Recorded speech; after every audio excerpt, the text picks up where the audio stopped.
Hey everybody, Sam Kavaris in the Nimnicht Chevrolet Sports Update. So off to play Miami, not off, but here to play Miami. 4:05 start on Sunday, and what do they expect? Well, they might get Marquise Lee back, which certainly would help the offense.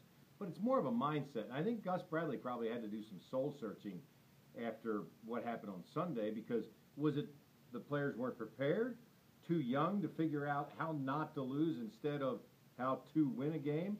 Those are all questions that they got to come up with an answer to, and they got to come up with it fast, because in the next 3 weeks, including this week against Miami, they're going to be a decided underdog. If they don't start 0-4, they'll have upset somebody, and it'll be a pretty big upset. It's possible, but the way they played last week looked like about 60% of what they're capable of.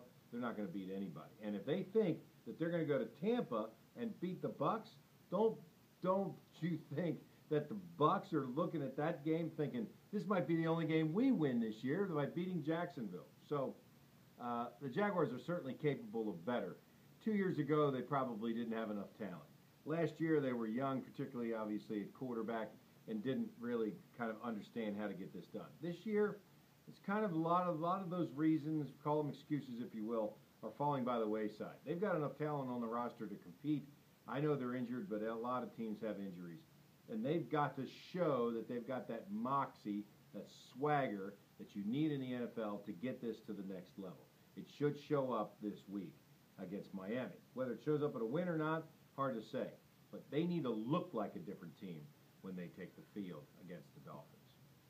Gators, Jim McElwain kind of apologized, not for calling out Kelvin Taylor, but for doing it the way he did. And I think what he learned very quickly was, you can do that at Colorado State, and maybe they cover it in Colorado Springs on the news.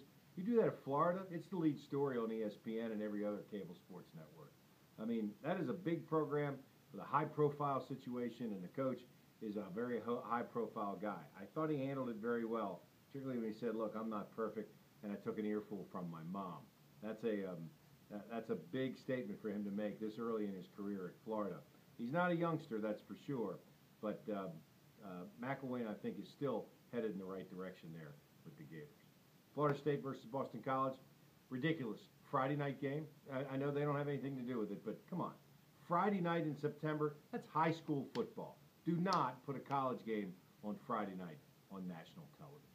And Georgia, South Carolina has lost some of its luster simply because South Carolina obviously is having problems, and now they've lost their quarterback for at least the first half of the season. I'm Sam Kavaris, and that's the Nimnicht Chevrolet Sports Update.